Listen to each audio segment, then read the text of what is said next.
tadi ya kajian kita. Tadi berbicara mengenai tentang konsep samaraba yang kita mulai dari tujuannya dulu. Jadi saya katakan bahwa tujuan pernikahan itu ada 3K. K yang pertama adalah ketenangan. Maka wajib menghadirkan tadi sakinah, mawaddah, warahmah. Sakinah tadi artinya tenang. Maka nanti mbak-mbaknya bisa tatap wajah suaminya masing-masing. Ya, lihat aja apakah Anda menemukan ketenangan. Saya senang selesai dengan suami saya. Alhamdulillah. Bapak gantian lihat muka istri Bapak. Apakah Bapak menemukan ketenangan? Saya menemukan problematika. Jadi teman-teman yang dirahmati Allah Subhanahu wa taala, ya, artinya kalau kita pelajari di situ berarti ada problem yang harus diluruskan. Makanya teman-teman yang dirahmati Allah, sakinah dulu, tenang dulu.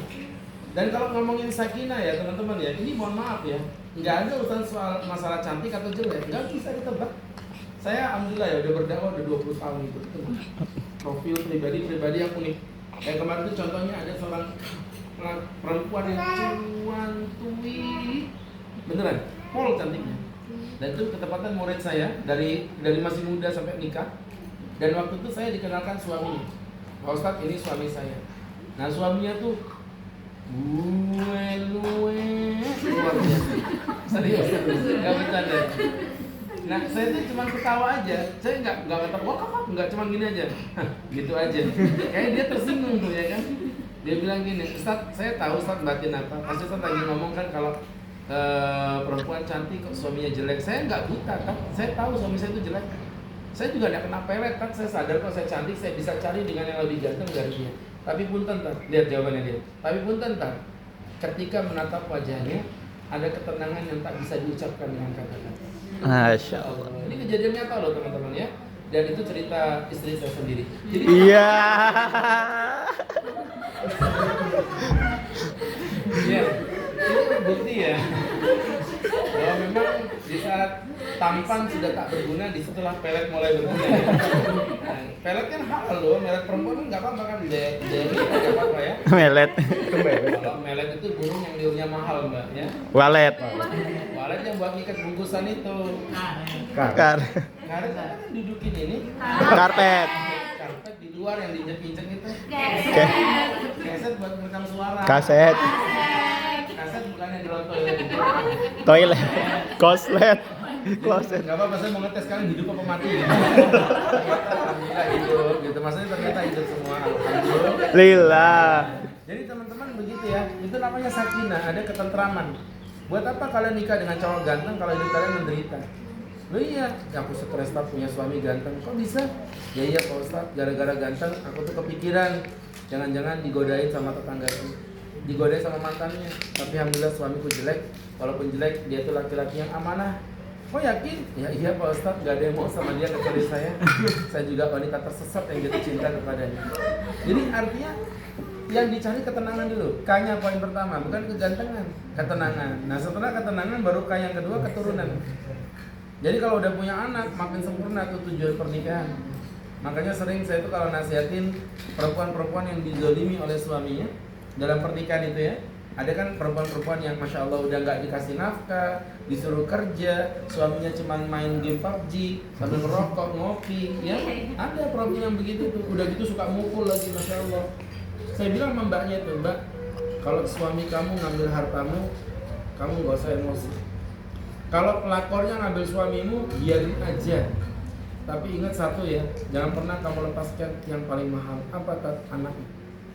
Anakmu. Teman-teman, 20 tahun kemudian gitu, saya ceramah di Tangerang, didatengin sama ibu-ibu udah berusia ya, udah mak-mak gitu. Pak Ustadz lupa dengan saya bilang lupa, bu itu siapa? Ustadz, kamu nanya bertanya-tanya. Ustadz, saya dulu yang pernah datang ke rumah Ustadz sambil bawa bayi. Ya Allah ya Karim, ibu iya yang ibu didolimi suaminya. Ustadz, lihat anak sebelah saya ada gadis. Ini adalah anak bayi yang dulu sempat Ustadz doakan dahinya. Masya Allah, saya langsung batin. Wah memang aku sudah ya. Bayi dulu aku doain, sekarang udah jadi gadis gitu kan. Ini mau nikah Pak Ustadz. Dan insya Allah dia nikah dapat dosennya. Dan dari kecil sampai segini usianya S2 dia nggak pernah ngebebani saya. Dia dapat beasiswa dan akhirnya dia nikah dengan dosen. Dan dosen muda ini ngejanjiin saya untuk berangkat ibadah haji. Saya bilang nanti akadnya di sana aja. Mak, kata saya jangan nak, nunggu haji kan lama. Enggak mak, kita haji furoda, satu orang 400 juta dan ada 5 orang dari keluarga saya diberangkatkan Pak Ustaz termasuk saya. Ya, ketika Allah hendak membahagiakan, dia bilang, Ustaz waktu itu bilang ke saya begini, kamu nggak dibahagiakan Allah dengan suamimu, kamu nggak dibahagiakan Allah dengan hartamu, tapi bisa jadi engkau dibahagiakan oleh Allah dengan keberadaan anakmu. Maka pegang kuat anakmu, jangan kau lepaskan kepada siapa. Masya Allah ya teman-teman yang berbahagia, ini yang membuat hati kita jadi kuat. Dan cerita ini pernah saya ceritain di medsos, di akun Ustaz, dan Amba jadi konten viral waktu itu, karena memang ternyata banyak perempuan di luar itu yang seperti itu kejadiannya. Maka mereka berpegang pada anaknya. Maka K yang kedua apa tadi? Keturunan. Nah, K yang ketiga, kebersamaan fil jannah. Kebersamaan menuju surga. Kalau rumah tangga cuma untuk seneng-senengan doang, ya punten ya teman-teman ya. Istriku kok tambah jelek makin lama kan? Istriku kok makin tambah jelek. Omonganmu itu nggak logik, tau gak sih? Di mana-mana itu saya beli motor pertama kali, lembut mesinnya, lama dipakai, ya rusak. Beli ambal nih, lembut banget ambalnya, lama diinjek, ya rusak. Nikah dapat cewek cantik, lama dipakai. Ya begitu lah. Jadi teman-teman, namanya barang kau gunakan terus gak mau rusak. Ya lo mikir, ya teman-teman yang berbahagia, kalau istrimu bertambah buruk secara wajahnya, sesungguhnya wanita itu bertambah indah secara akhlaknya. Oh iya, makanya teman-teman kalau dibilang pengantin baru itu bahagia, saya kan pernah nikah juga, bohong kalau menurut saya. Bahagia itu cuma wajahnya, casingnya, kenikmatannya paling diranjang, itu cuma 5 menit, itu juga gelap. Itu juga kalau pakai obat, ya kan? Kalau nggak pakai obat paling 2 menit selesai. Jadi teman-teman, ini ngomongin apa? Ada bocil. Jadi teman-teman, ada hijau lumut, ya. Ikatan jomblo lucu dan imut. Ya lebih tepatnya belum laku gitu sih. Jadi teman-teman, nanti dia awas kalau tadi ya, pernikahanku ini udah 90% tak. Mantap, 10%-nya apa? Belum ada lakinya. Baik teman-teman yang berbahagia, kebersamaan fil jannah. Yang dicari itu teman-teman. Ya kalau dibilang Ustaz sama istri menikah udah 2005 Ustaz menikah, 20 tahun juga, 20 tahun alhamdulillah Ustaz nikah dengan istri. Dibilang pengantin baru nikmat apaan? Nggak ada nikmatnya. Yang ada miss sering kelahi. Kalian yang udah nikah lebih dari 5 tahun pasti udah mulai ngerasa konflik itu mulai reda di atas 55 tahun pernikahan, mulai reda ketika engkau melihat kelebihan suamimu sebagai sebuah anugerah dan melihat kekurangan suamimu sebagai sebuah anugerah. Ya, sebagai sebuah ladang dakwah. Melihat suaminya pintar ngaji, alhamdulillah, itu kelebihan anugerah. Tapi melihat suaminya nggak pintar ngaji, ini ladang dakwah. Aku sebagai istri udah ngajarin ngaji suami. Kenapa enggak? Sama-sama belajar. Ya teman-teman yang dirahmati Allah Subhanahu wa Ta'ala, ini jadi pembelajaran untuk kita bersama. Di setiap kekurangan itu pasti ada kelebihan. Hidung mancung kelihatan cantik, hidung pesek, alhamdulillah. Kalau ngintip matanya pas depan lubang, ya nggak ketabrak hidung. Ya kelihatan tinggi semampai, pendek unyu-unyu, cabi-cabi. Ya kan? Teman-teman yang dirahmati Allah, semua kekurangan itu bisa menjadi kelebihan yang dimiliki pasangan kita yang tidak dimiliki orang lain. Nah itu, maka luruskan islahun niyat, tujuan pernikahan ada 3K tadi. Ketenangan, keturunan, kebersamaan fil jannah. Kebersamaan fil jannah menuju surganya Allah Subhanahu wa Ta'ala. Kalau tujuannya ini teman-teman, apa yang membuat alasan kalian bercerai? Cuma satu. Ketika pasangan Anda tidak menyebabkan ketenangan, pasangan Anda tidak mau memiliki keturunan, dan yang ketiga ketika pasangan Anda melanggar aturan Allah Subhanahu wa Ta'ala. Gitu aja ya. Sehingga itu tadi untuk konsep samara yang pertama. Kemudian yang kedua adalah ar-ruju ilallah. Kembali kepada Allah. Ini pernikahan jadi awet nih. Kembali kepada Allah. Laki-laki punya keinginan, perempuan punya keinginan. Masing-masing punya ego. Ingin mengunggulkan keinginannya terlebih dahulu dibandingkan dengan memahami pasangannya. Nggak apa-apa, it's fine. Apalagi cara berpikirnya juga beda ya. Laki-laki kan berpikirnya lebih pada akal, logik. Kalau perempuan berpikirnya pada hati, perasaan. Makanya jangan heran Mbak, kalau ngeliat suami Anda itu kadang-kadang gitu, nggak sensitif. Karena mikirnya pakai akal. Itu membuat laki-laki itu gak punya hati. Gitu Pak. Bapak juga sama. Kalau ngeliat istri kadang-kadang menurut kita tuh ngawur gitu, karena dia pikirannya pakai hati. Hatinya tebel, tapi nggak punya gitu ya. Tempatnya berbulan gitu ya. Coba perempuan sudah nyetir. Nyetir itu betul logika. Perempuan kalau nyetir gimana? Rating kanan belok kiri kan? Bagi dia itu seni. Perempuan begitu. Jadi teman-teman yang dirahmati Allah, jalanan masih lebar, dia mau nikung tuh, enggak, jalanan kan lebar lah. Dia begitu, klakson itu kayak suara nada-nada dakwah. Ya. Jadi teman-teman yang dirahmati Allah, sehingga jangan heran. Pernah nggak kalian ngerasain gini? Suamiku tuh tadi orang itu cool, nggak perasaan. Padahal bagi laki-laki selama aku udah ngomong, aku nggak paham. Iya, makanya dari situlah kadang-kadang terjadi bentrokan. Nah, sekarang kalau masing-masing udah punya keinginan yang berbeda-beda, maka konsepnya ar-ruju ilallah. Kembali kepada hukum Allah. Ya, kalau udah kembali pada hukum Allah, cakep. Apapun kembali kepada hukum Allah. Nah, itu saya kasih sebuah cerita aja. Jadi Ustaz ada cerita ya. Teman-teman, ini kalau mau diceritain Ustaz ceritain. Tapi kalau nggak mau juga nggak apa-apa, tampaknya nggak mau ya sudah kalau nggak mau. Nggak bisa, udah telat malam. Ya bisa lah, enak aja. Kamu pikir aku Ustaz murahan? Jadi teman-teman yang dirahmati Allah Subhanahu Wa Taala, ada sebuah cerita. Ceritanya tuh begini. Begini ceritanya ya. Jadi waktu itu kan diceritakan begini waktu itu. Jadi suatu ketika begini ceritanya. Yang paling menderita tuh kameramen ini. Menderita kameramen ini. Jadi, padahal tripod itu luar biasa cuma 25.000. Ya sebegitunya kalau punya dana. Ya kan, kayak gitu. Maka teman-teman yang dirahmati Allah Subhanahu Wa Taala, ceritanya ada saya punya jemaah suami istri, suaminya itu murid saya di kampus, tinggalnya di Samboja. Ya, tinggalnya di Samboja. Istrinya murid saya juga di pengajian. Saya suka ngisi pengajian di Samboja itu, ketemu juga. Nah, akhirnya mereka menikah. Dan alhamdulillah pernikahan berjalan. Si laki ini anak yang solid, kerjanya di mana? Di pelabuhan. Pelabuhan Semayang. Bisa dibayangkan ya, 34 berarti ditambah 6 kilo lah, berarti 40 kilo. PP 80 kilo. Tiap hari naik motor. Tapi dia sabar, namanya anak soleh ya. Rezekinya nggak kemana-mana, akhirnya dia pun naik jadi kabak. Dan sesuai aturan kabak punya rumah dinas. Bahagia lah dia telepon sama mamanya, "Mak, nanti kita pindah ke Balikpapan, adik diangkat jadi kabak." Kata mamanya, "Mama seneng nak, tapi maaf ya, mama nggak mau ke Balikpapan. Mama mau tinggal di Samboja aja." Kata si anak, "Ya udah mak, kalau memang mama maunya begitu, mama kami tinggal ya. Nanti ada yang nemenin mama, pembantu aku yang bayarin." Kata dia, "Jangan nak, kalau kamu tinggal mama kesepian, gak ada cucu." Jadi apa artinya? Berbeda kan? Istrinya marah.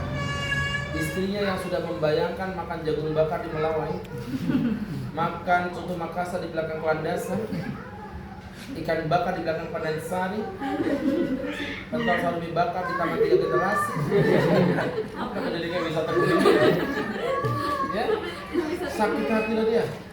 "Ya Allah mas, mamamu itu keterlaluan banget sih mas, tega-teganya mas, gak kasihan kamu kan mas, PP 42 kali berarti 80 kilo tiap hari mas." Yang namanya suami belain emaknya lah ya. Jangan gitulah deh, itu mamaku juga deh, bla bla bla bla. Kelahi lah mereka berdua. Udah, daripada kita kelahi gak jelas mas, gini aja mas, kita kembalikan pada hukum Allah. Maksudnya deh, kita tanya dengan ahlinya. Kamu muridnya Ustaz Agus, aku juga muridnya Ustaz Agus. Kita tanya kepada beliau, apapun yang diputuskan beliau kita ikuti. Datang ke rumah saya. Setelah mendengar ceritanya saya cuma tersenyum. Jadi ini udah yakin ya, diserahkan ke saya ya. Iya Pak Ustaz. Apapun yang saya sampaikan kami ikuti. Baik, setelah mempertimbangkan, memperhatikan, maka saya yang bertantangan di bawah ini memutuskan. Oh, yang salah di antara kalian bertiga adalah lihat itu tegang gitu kan. Yang salah adalah mamamu. Tuh kan mas, Ustadz Agus aja ngebelain aku mas. Kamu gak percaya mas? Mbak belum selesai ngomong, ketampak memang mulut. Dengerin dulu saya mau ngomong nih. Mamamu memang salah, clear lah salah lah. Ya nggak usah egois lah, anak pindah kalau nggak mau biarin, kalau mau ikut ya ikut, kalau enggak juga nggak apa-apa. Kan gitu. Mamanya salah itu. Tapi ingat, kesalahan mama itu ada dua. Ada kesalahan yang wajib kita ikuti, ada kesalahan tidak wajib kita ikuti. Yang wajib kita ikuti apabila kesalahan itu tidak bertentangan dengan syariat. So, di sini kan mamanya salah tadi kan, tapi bertentangan syariat ya tadi. Enggak, wajib ikuti. Ikuti. Kalau bertentangan syariat jangan. Nah, tinggal masalah tidak itu. Nah, makan babi tidak itu. Nah, buka jilbab tidak bu. Buka jilbabmu tidak bu. Apa lagi? Jadi artinya kalau kita pelajari teman-teman yang berbahagia yang dimuliakan Allah Subhanahu wa taala, ya artinya di situ kembali kepada hukum Allah. Nah di sini mamamu salah tapi tidak bertentangan, taati mamamu. Tapi Pak Ustadz, ya ikutin. Tapi ini nggak logik Pak Ustadz, Mbak. Memang cinta itu kadang-kadang tak ada logika. Begitulah kata Agnes Monica. Ya Bismillah. Bisa jadi ini adalah penghormatan kamu terakhir kali kepada mamamu. Kita nggak pernah tahu, jangan-jangan mamamu akan meninggal dunia. Cintai dia, taati dia. Setelah beliau meninggal, terserah kamu pindah kemana. Kayak begitu emang hukum Allah begitu. Nah makanya sama-sama belajar. Nah jeleknya kita kan learning by doing. Coba saya mau tanya, kalau mau jadi perawat sekolahnya di mana? Ya. Ini bisa ngomong nggak sih orang kalau mau jadi perawat itu nama produk bro. Sekolahnya kalau mau jadi perawat sekolahnya di mana? Keperawatan. Kalau mau jadi dokter? Pelayanan. Kalau mau jadi pelayan? Pelayanan. Nah sekarang Anda jadi suami, pernah nggak sekolah kesuamian? Ya, Anda jadi istri, pernah nggak sekolah keistrian? Itu udah punya suami, apalagi yang belum punya pasangan, ya kan? Kasihan banget. Ini teman-teman, laqad khalaqnakum azwaja. Kami jadikan manusia itu berpasang-pasang. Makanya kalau nggak punya pasangan itu bukan manusia sebenarnya. Baik, jadi teman-teman yang dirahmati Allah Subhanahu wa ta'ala. Maka kalau kita ambil pelajaran dari apa yang saya jelaskan tadi, jamaah yang berbahagia itu tadi kembali kepada hukum Allah, namanya ar-ruju ilallah, kembali kepada hukum Allah. Kemudian yang ketiga, menjadikan pasangan sebagai partner. Itu yang membuat keluarga kita menjadi sakinah. Gini ya, Islam itu memang ngatur dimanapun kehidupan itu sunatullah, harus ada yang di atas, ada yang di bawah. Contoh, Pak Wali Kota itu pemimpin kita. Tapi kan bukan maknanya Pak Wali Kota itu sembarangan mau mendolim-dolimi kita dong. Ngerti nggak maksudnya? Sama dengan adanya suami sebagai kepala rumah tangga, itu bukan maknanya suami bisa sembarangan kepada istrinya. Paham ya? Jadi ada konsep kepartneran. Itu yang dikonsepkan oleh Allah dengan kata-kata wa'ashiruhunna bil ma'ruf, dan gaulilah pasanganmu dengan cara yang baik. Iya. Antum libasun lahunna libasun lakum wa antum libasun lahun. Para wanita itu adalah pakaian untukmu dan kamu pakaian untuk para istrimu. Kenapa disebut pakaian? Untuk saling melengkapi satu dengan lainnya. Masalah laki-laki jadi pemimpin dibandingkan dengan perempuan itu tidak menafikan kemudian perempuan dizolimi, dihinakan, enggak. Konsepnya di dalam Islam ada kepartneran. Makanya kata Nabi, ittaqullaha fin nisa, takutlah kepada Allah dalam urusan wanita. Fa innahunna khuliqna min dila'ir rajul, karena mereka itu laki-laki, perempuan itu diciptakan dari tulang rusuknya laki-laki. Fa innahunna awanun indakum, perempuan itu partnermu kata Nabi. Partner, bukan sebagai bawahan yang bisa dizalimi. Apalagi naudzubillah sampai memukul. Nggak ada, laki-laki yang jantan tidak akan pernah memukul istri. Karena perempuan diciptakan oleh Tuhan untuk disayangi, bukan untuk disakiti. Karena perempuan bukanlah yang layang yang bisa kau lepas dan kau tarik sesuka hati. Jadi teman-teman yang berbahagia, yang dirahmati Allah Subhanahu wa ta'ala. Dan tadi ya, ini menjadi pembelajaran untuk kita bersama. Jadikan pasanganmu sebagai partner, harus ada saling menghargai, Yang laki-laki menghargai lelahnya wanita ngurusin rumah, yang perempuan menghargai laki-laki lelahnya mencari rezeki. Karena kalau dibilang dari sudut pandang buruk, contoh ya, banyak perempuan gini, ngapain Tat, aku tuh capek ngurusin kehidupan dia, nyuci aku yang nyuciin, masak aku yang masakin, dipikir aku ini pembantu apa. Nah kalau konsep itu diterapkan, laki juga bisa sama. Aku yang kerja, pontang-panting, dia yang makan, dipikir aku kerja rodi apa. Jadi cocok sudah pembantu dengan kerja rodi berumah tangga. Ya, sama-sama hina kalian. Tapi kebayang nggak kalau perempuan itu mengabdi di rumahnya, nyapu halaman, didik anaknya dengan logika begini. Anak inilah kelak yang akan menjadi investasi aku setelah aku meninggal dunia. Anak-anak ini kelak akan mendoakan aku ketika udah mati. Terus yang bapaknya keluar kerja capek-capek keringetan sampai mempertaruhkan nyawa. Terus dia bilang di hatinya gini, ya Allah, di setiap satu rezeki itu adalah sedekah yang kelak akan menafkahi istri dan anakku, sehingga kalaupun aku mati ada amal jariah yang kutitipkan kepada anak-anak. Kalau mindsetnya begitu, jadi enteng. Yang kerja di luar enteng, yang ngurusin rumah tangga juga enteng. Gitu loh teman-teman. Mindset itu penting loh. Loh, manusia itu kan bukan dibimbing oleh kekuatannya, tapi dibimbing oleh perasaannya. Paham nggak maksudnya? Contoh ya, ada kapal nih kena gelombang di tengah lautan, ombaknya ngeri.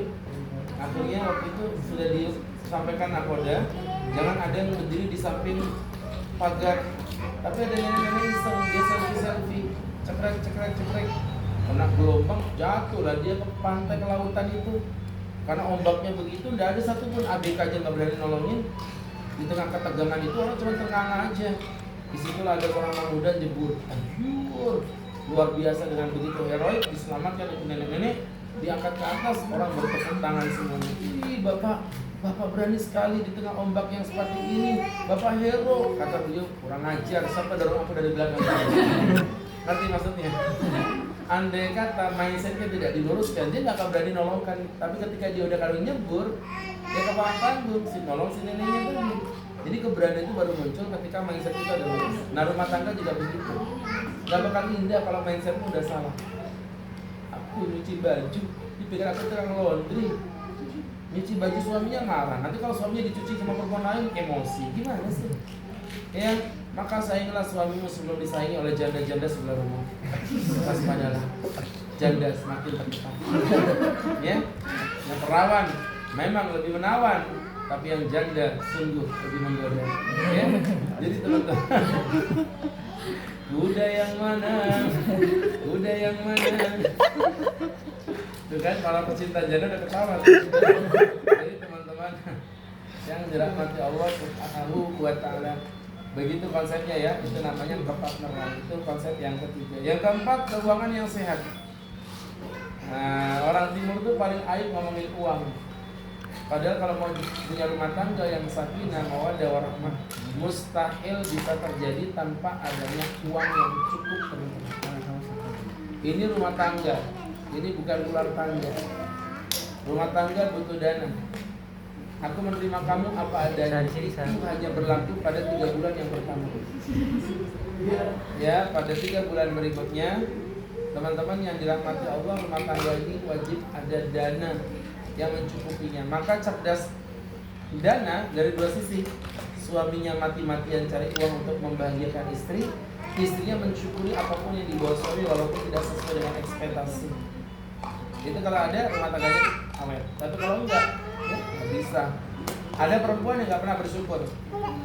Di dalam hadis dikatakan, Innallaha la yanzuru ila imra'atin, Allah tidak akan memandang wanita lantas kulli zawjiha, tidak pernah mensyukuri suaminya. Wa hiya la tastagni anha, dan dia tidak pernah merasa cukup dengan apa yang diberikan suaminya. Bu, Allah nggak memandang muka Anda. Gimana Anda bisa masuk surga? Mustahil. Siapa tak perempuan yang nggak pernah mensyukuri suaminya? Suami pulang bawa apapun syukurin. Suami pulang bawa mobil baru, alhamdulillah.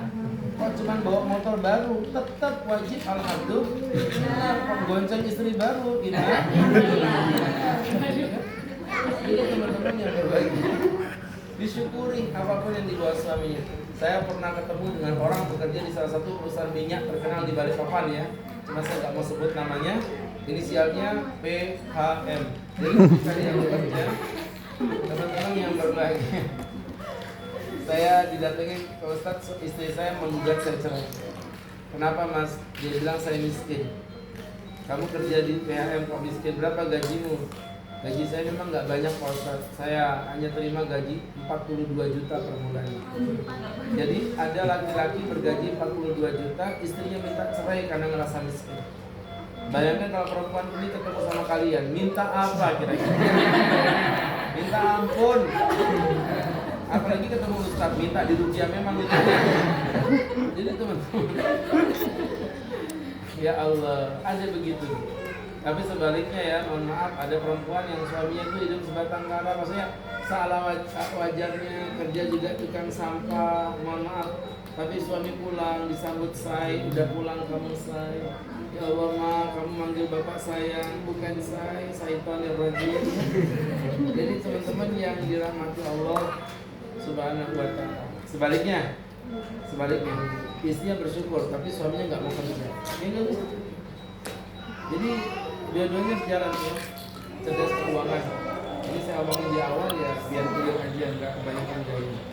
Kemudian berikutnya adalah menjaga cinta, merawat cinta. Jadi cinta itu bukan benda mati. Cinta itu benda hidup yang harus dipelihara. Nah, supaya gampang, cara merawat cinta itu dengan LDR teman-teman. LDR pisah Pak Ustadz bukan. LDR versi Ustadz ada 3. Yang pertama L-nya liburan. Ya, sering-sering liburan serius. Merawat cinta dengan liburan itu keren banget. Kadang-kadang Ustadz, kalau Ustadz memang karena keterbatasan ekonomi ya, paling ngajak istri itu kita ke Malang gitu. Widih. Yang ada rumah sakit umumnya itu loh. Ke Gunung Malang. Paling kalau mau ngadem kita ke puncak tuh di daerah Batu yang banyak bisnya tuh. Batu.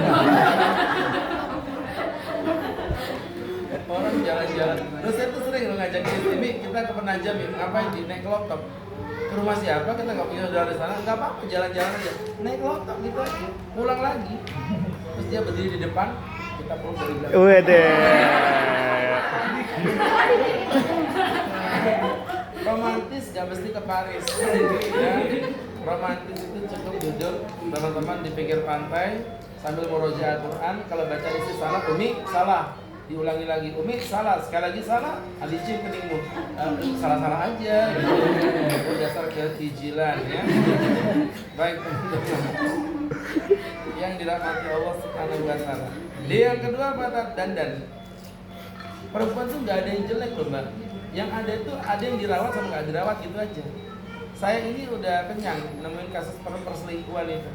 Dan mudah-mudahan saya nggak berlebihan ya. Sama-sama disuruh pakai daster. Sebenarnya cantikan istri aslinya daripada selingkuhannya, pelakornya. Cuma bedanya beda mindset, lagi-lagi mindset ya. Istri itu kan mindsetnya mindset memiliki. Suaminya datang ya rambutnya amburadul biasa nyapu kok ngapain juga. Kalau pelakor kan beda. Pelakor tuh mindsetnya jihad di jalan Allah. Ya? Makanya bukurnya tebel gitu 3 cm, alisnya 4 cm, kena keringat geleran kayak setan mukanya gitu ya. Jadi teman-teman, karena mindsetnya mindset berjuang. Ya, karena mindsetnya mindset berjuang, maka seperti itu. Nah, makanya istri-istri itu jangan mau kalah sama si pelakor. Saya sampai bercandanya gini, mohon maaf agak ekstrim tapi ini agak ekstrim. Itu mau suaminya nggak selingkuh. Saya kasih tahu ya, kalau mau suaminya nggak selingkuh, jadilah, mohon maaf agak ekstrim ya, jadilah tanda petik 2 pelacur di hadapan suami. Mau tahu karakternya pelacur? 1, nggak pernah tampil jelek.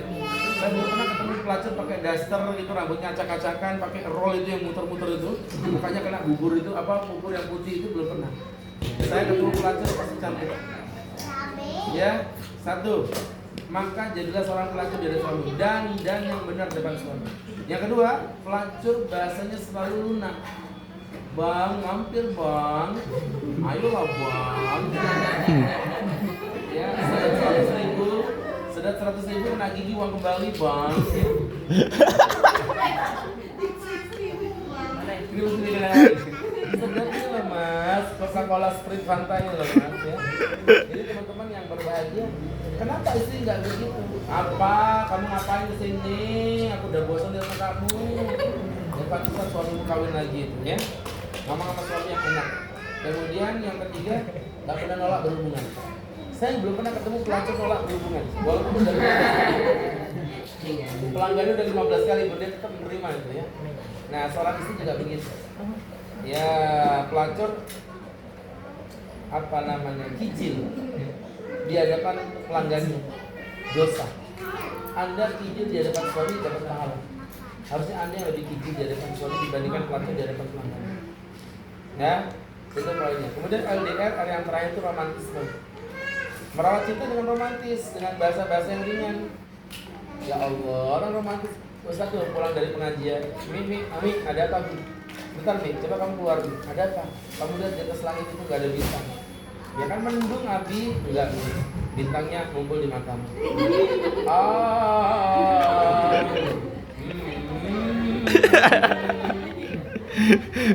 Umi, 1 tambah 1 berapa? Ya 2 lah Abi. Ada 7 Mi. 2, 7. Kok bisa Mi? Aku gak bisa menduakan kamu tujuan dalam hidup dan mati. Wah, di pohon-pohon begini saat. Iya. Ini kelihatan muka-muka kaku ya kayak begini nih. Nanti praktekin Mas ya. Siap. Dek, 1 tambah 1 berapa? 2 Mas. 7 Dek. 2 goblok. Udah jadi aja. Oh, beda ceritanya.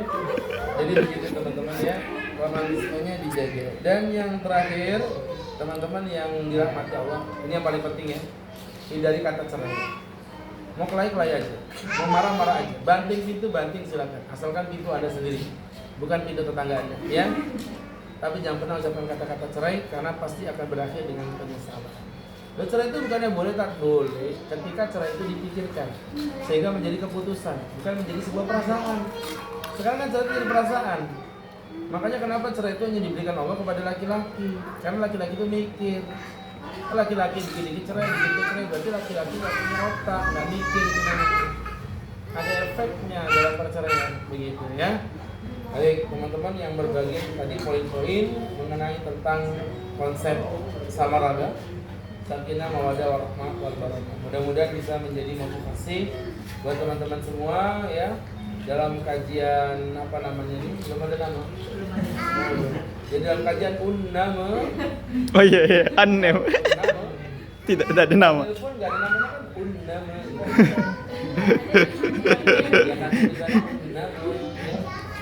Mudah-mudahan Allah memberkahi kita. Amin. Ini mungkin yang bisa saya jelaskan teman-teman ya. Mudah-mudahan jadi keberkahan. Alhamdulillah ditutup dengan kehadiran seorang laki-laki. Dan dirahmati Allah, semoga Allah berkahi Allah cintai kita. Semoga memaafkan dan mari kita berdoa kepada Allah Subhanahu wa taala. Amin. Amin amin alhamdulillah rabbil alamin hamdan wa fi ni'amahu wa yukafi mazidah ya rabbana lakal hamdu kama yanbaghi li jalali wajhika wa 'azimi sultanik. Allahumma shalli wa sallim wa barik ala rasulika sayyidina Muhammadin wa ala alihi wa sahbihi. وكل وقت نحن في الملائكة الأعلى إلى يوم الدين نسألك سلامة في الدين عافية في الجسد وزيادة في العلم وبركة في الرزق وطلة في الموت ورفقة من الموت وفرة بعد الموت هون علينا في سكرات الموت والعفو عند الحساب والنجاة من النار ربنا آتنا في الدنيا حسنة وفي الآخرة حسنة وقنا عذاب النار وصلى الله على سيدنا محمد النبي الأمي وعلى آله وصحبه وسلم وارزقنا له المتابعة له ظاهرا وباطنا يا أرحم الراحمين بفضل سبحانك ربك رب العزة عما يصفون سلام على المرسلين الحمد لله رب العالمين.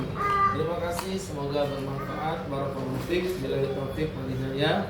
Assalamualaikum warahmatullahi wabarakatuh. Waalaikumsalam warahmatullahi wabarakatuh.